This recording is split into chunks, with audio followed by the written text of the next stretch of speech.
I always loved that the Symbaroum core rules presented goblins, ogres, and changelings as the only non-human player character choices, rather than the more traditional halflings, dwarves, and elves. It just fits the mood of the setting so well. You're not playing heroes on a quest to save the world. You are playing treasure hunters, thieves, soldiers of fortune, outsiders and scrappy underdogs, just trying to get rich or die trying. And there are no more scrappy underdogs than goblins. Goblins are small humanoids, about half as large as a human. Most of them have pale, sometimes greyish or greenish skin, spindly limbs, big mouth with pointy teeth, flat noses and large foreheads. They are native to the Davoka region and can be found all over the place.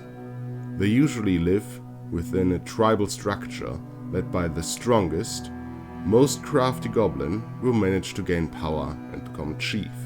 And they will only remain chief for as long as they can fend off potential rivals. This is not a monarchy. There is no tradition to keep the chief in power past their prime. A goblin tribe is like a chimpanzee herd in this regard. A tribe will often have a spiritual leader in the form of a shaman as well. These are knowledgeable in brewing drugs and potions, can communicate with spirits and tell fortunes. Some of them are actual mystics who can actually do some of these things and not just pretend to do so. Goblins are a fast-lived race. They reach adulthood at 10 years, and most of them don't live past 30. A goblin of 40 years is unheard of. An old goblin who feels the end of their days approaching will leave their home. Driven by a powerful instinct, they wander into the Davoka, where they will find a place in the darkness of the underworld to die. Keep this in mind, this will become important later.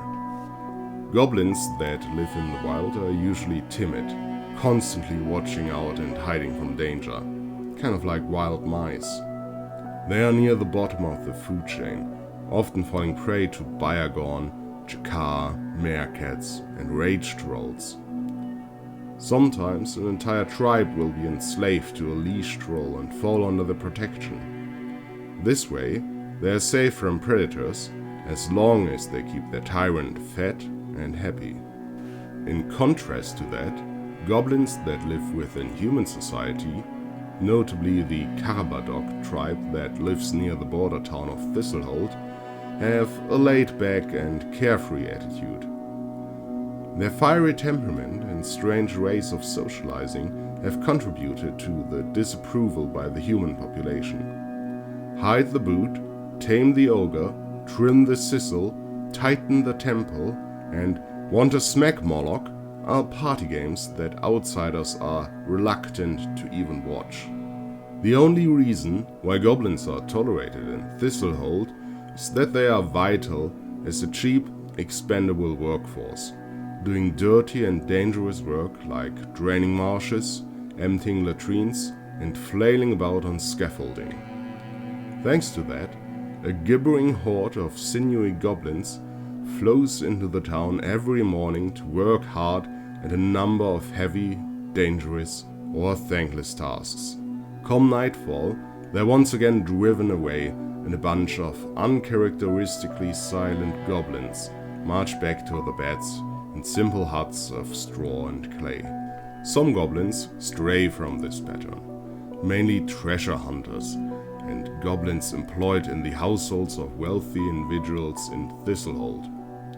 A dozen or so goblin younglings can also be found in the convent school in the capital city, where a handful of extremely patient monks have committed themselves to save whatever soul resides inside the wide realms. The most renowned goblin to represent both of these phenomena is Garm Wormringler, brought up at the convent school to later become a successful treasure hunter. The least well-known goblin to represent both of these phenomena would be my own player character Ravina. That's right, I'm currently playing a goblin. And those poor monks who had to educate her have my sympathy. That was one thankless task. Also, it didn't help that the abbot was secretly a sorcerer who recruited his goblin charges into his dark cult. One of the most fascinating aspects of goblins is their life cycle. Remember those old goblins that seek a dark place in the underworld of Davokar to die? Actually, they seek a place to pupate, like insect larvae. A thick membrane will form around their bodies, and over the course of several months, a remarkable transformation takes place. Most goblins don't survive this metamorphosis. They starve before the change is complete, are found by predators, or succumb to sickness. But some of them survive, and eventually a famished rage troll claws its way out of the pupa and will immediately go hunting for food. Trolls don't remember their goblin lives, maybe as half-forgotten dreams, but that will not keep a hungry rage troll from devouring his smaller brethren. It is hard to see similarities between a young troll and the goblin they came from. Trolls are about 8 feet tall, with a frame of powerful muscles, an angular face, horns on their head, and sharp claws at their fingertips. A famished rage troll knows no fear, and will even attack a human on their own. They rip and tear everything in sight to shreds, until they are killed and nothing is left standing. Then they gorge themselves on the flesh of their prey. If such a troll lives long enough, or is lucky enough to be found by a leash troll before they meet something that is stronger than them, they will form groups. These groups of rage trolls are extremely dangerous. They still don't know fear, but they have more experience and patience than younger trolls. They hunt in packs, surround their prey, and then rip it apart in a berserker-like rage. Trolls grow their entire lives. If they live long enough, they will eventually kill the leech troll of their group and take over as the new leech, or leave and form their own groups. And if a leash troll lives long enough, they can become a monster of legend. The so-called arc trolls are towering mountains of muscle that are easily a match for any monstrosity of the Davokar and can wipe out an entire human town on their own. Luckily, they are mostly the stuff of legends. A troll's life usually meets a violent end well before then. But these are just the wild trolls that live on the surface. If a young troll is lucky enough to make their way into the underworld, or if their pupa is found by the trolls of the underworld before they emerge, they enter a society that is as old as the world. Mighty hymns are sung in the halls of the underground troll kingdoms, adorned with beautiful artifacts crafted by troll hands. The troll civilization differs a lot from human societies. The value and worth of a troll are determined by what they can bring to the community, whether in the form of a warrior's protection, a craftsman's items, or a skald's songs. The most ruthless and vigorous trolls manage to secure a place among their leaders, a place they keep only so long as they can defend it through fighting and scheming. Same as goblin chieftains, interestingly enough. Trolls often challenge each other to contests as a part of the social game. In most cases, the contest is physical, but it can just as well be about who can keep singing the longest, who can craft the most powerful artifact. Physical fights are by far the most frequent, and even though these confrontations are ritualized, they sometimes end in death, if only by accident. Education through physical and spiritual challenges is deeply rooted within troll culture. Most trolls aim to grow stronger, both as individuals and as a group. Duels are regarded as the only viable method for achieving this hardening of body and collective. An often heard item which captures this as, "If I break you, our people grow weaker." If I let you get off lightly, you grow weaker. Chapter Master Argoy of the Automagica has described this in the following way. The physical and moral lifestyle of trolls is clearly demonstrated in the encounter with other folks, since such encounters provide no incentives for showing mercy.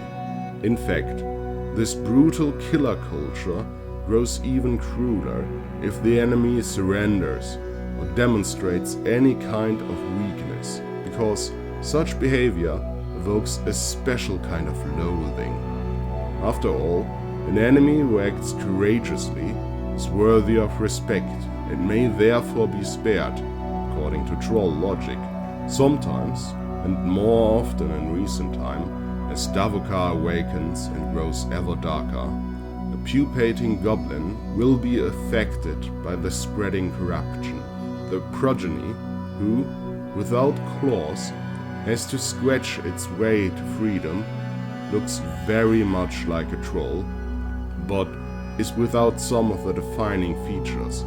Namely, they don't have a troll's claws or horns. Among Emberians and the clans, such creatures are called ogres. Misshapen trolls also lack the rage troll's hunger and strong instinct to head down into the underworld.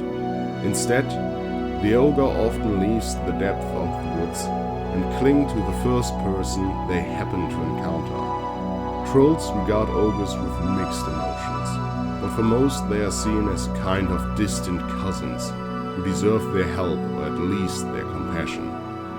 Meaning, they might challenge an ogre to a fight to teach and harden them.